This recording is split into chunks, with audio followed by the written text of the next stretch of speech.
Au début de cette année, l'armée de l'air et de l'espace s'est déployée dans la zone de l'Afrique de l'Est pour y mener un continuum de 5 activités regroupées sous l'appellation Chikra, en référence à un épervier aux ailes pointues. Depuis la métropole, les aviateurs ont dans un premier temps réalisé une mission de projection, un marathon exceptionnel à destination de la Réunion. Les aviateurs ont ensuite rejoint Djibouti pour réaliser un entraînement de haute intensité nommé Ramsin. Une aventure humaine et technique qui s'est conclue par une escale valorisée en Égypte. Avec ce nouveau documentaire, nous vous embarquons au cœur de plusieurs raids aériens à très longue distance, qui illustrent pleinement les capacités de projection et de puissance de l'armée de l'air et de l'espace.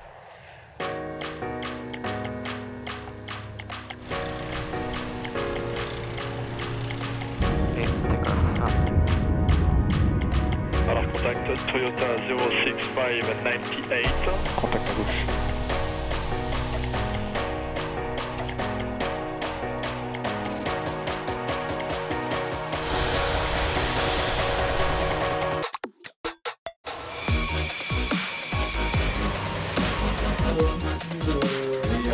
Dans l'ordre de la...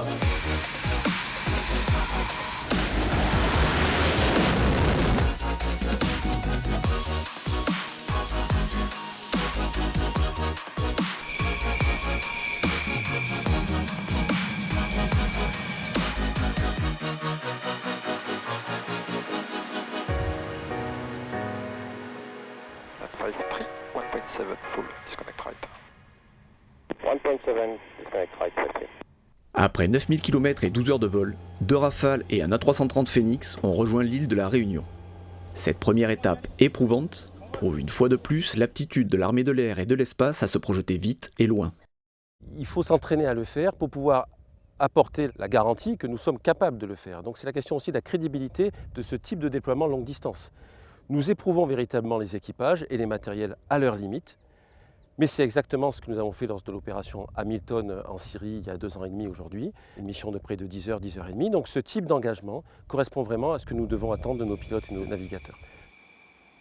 Au départ du détachement Air 181 de la Réunion, les aviateurs ont réalisé une deuxième projection baptisée Minotaur, à destination de Djibouti. Dès le lendemain, les chasseurs décollaient pour réaliser des missions dans le cadre d'un entraînement de haute intensité nommé Ramsin sur le territoire djiboutien.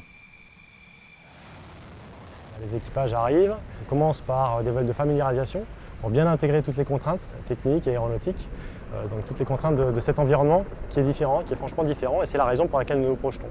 Ensuite, les missions vont crescendo, elles sont animées par le centre d'entraînement au combat collaboratif, qui cette année, pour la première fois à Djibouti, fait appel à une société externalisée, la société Synapse, qui est donc un partenaire avec qui nous avons initié ce type d'entraînement qui va faire de l'animation des missions. Donc, nous avons différents niveaux de missions.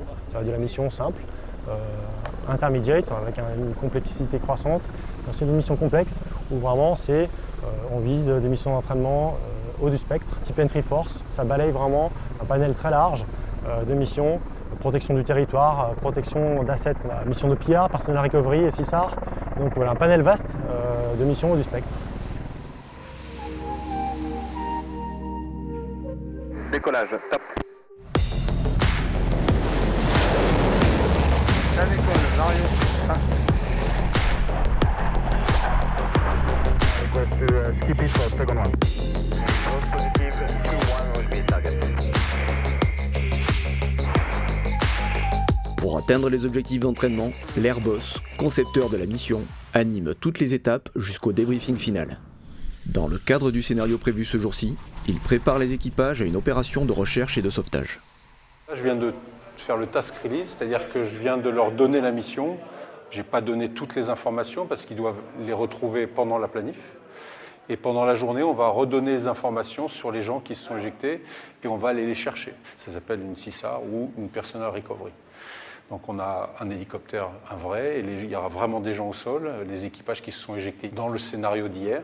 Donc là, ils n'ont pas un fil conducteur très net puisqu'on n'a pas d'informations. Et on va recevoir les informations des gens qui sont au sol selon une certaine procédure et on va les informer de ce qu'on sait. Jusqu'au moment où ils vont décoller, ils vont essayer de se mettre en contact avec eux et puis on va les ramener, on va essayer. Et en même temps, il y a les méchants, entre guillemets, les rouges, qui vont essayer d'empêcher la mission. Voilà, c'est ça l'idée. Donc en fait, l'airbossing, c'est ça. C'est la personne qui est responsable de créer tout le scénario et de le suivre pendant toute la journée. Et à la fin, le débriefer.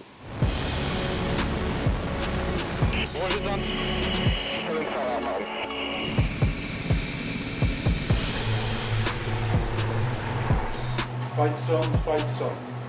Radio 350 là-dessus. 350. Edman, petite annonce. All fighter, kick heading 030.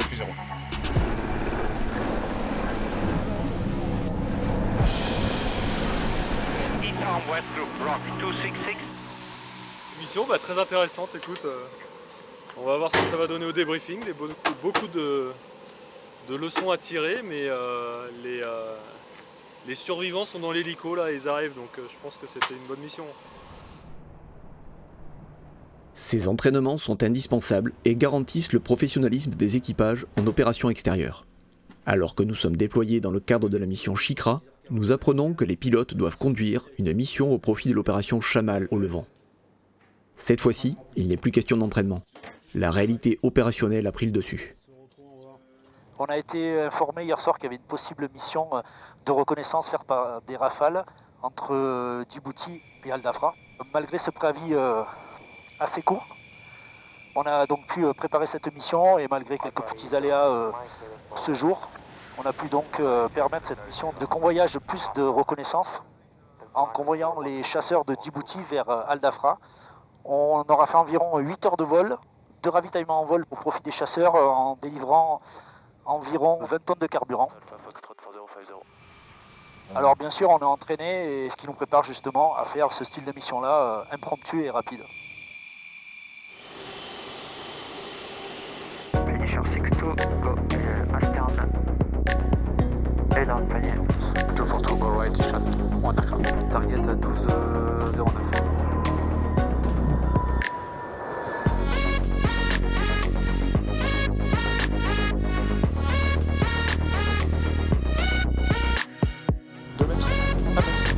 Dans le panier. Forto, clear contact left. Forto, clear contact left for 1.6. Stable, full, disconnect left. Les premières étapes de la mission Shikra, réalisées à La Réunion puis à Djibouti, n'ont impliqué que des aéronefs français. Avec l'escale valorisée en Égypte, place à l'interopérabilité et à la coopération. Qu'il y ait une volonté commune entre l'armée de l'air égyptienne et l'armée de l'air et de l'espace de se rapprocher et de coopérer dans les opérations aériennes. Aujourd'hui, notre mission, c'était d'améliorer l'interopérabilité avec le MRTT en proposant donc du ravitaillement pour des aéronefs différents de l'armée de l'air égyptienne. Ça a permis pour nous, via l'expérimentation, de réaliser le premier ravitaillement en vol du MiG-29 au monde sur A330 MRTT Phoenix. Et en contrepartie, pour l'armée de l'air égyptienne, ça a pu entraîner ses équipages à la mission du ravitaillement en vol. 3-1, clear contact right. Un sentiment de satisfaction personnelle et également sur ce vol, de par la première mondiale de ravitaillement en vol du MiG-29, on a œuvré dans ce sens, de par le travail que je fais au sein de l'équipe de marque et la formation que j'ai eue précédemment. Toute cette expérience a permis aujourd'hui à réaliser cette première et non sans mal, avec un peu de stress au début du vol et une grande satisfaction à l'issue. Depuis 2015, l'armée de l'air égyptienne est équipée du dernier chasseur français. Une occasion de s'entraîner et d'échanger entre membres de la communauté Rafale. C'est vraiment une nation avec laquelle on n'avait pas forcément l'habitude de travailler avant, en tout cas ce qui est sûr pour la communauté Rafale. Et maintenant, c'est la première nation à avoir été équipée de cet aéronef, à l'exception de la France. Donc voilà, on essaie vraiment de développer un peu un nouveau partenariat qui est en dehors de l'Alliance Atlantique. Donc c'est pas un partenaire avec lequel on fait des exercices internationaux régulièrement, mais c'est un partenaire avec lequel on essaie de développer cette coopération. Et c'est toujours très intéressant de voir comment le même appareil que celui qu'on utilise tous les jours est utilisé à l'étranger et de pouvoir travailler en coopération avec eux.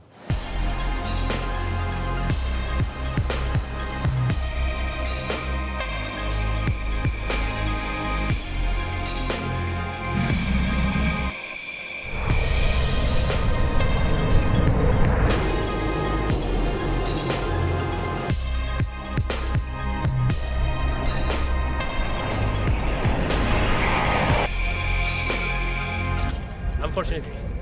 Welcome back. Thank you, you too. Thank you.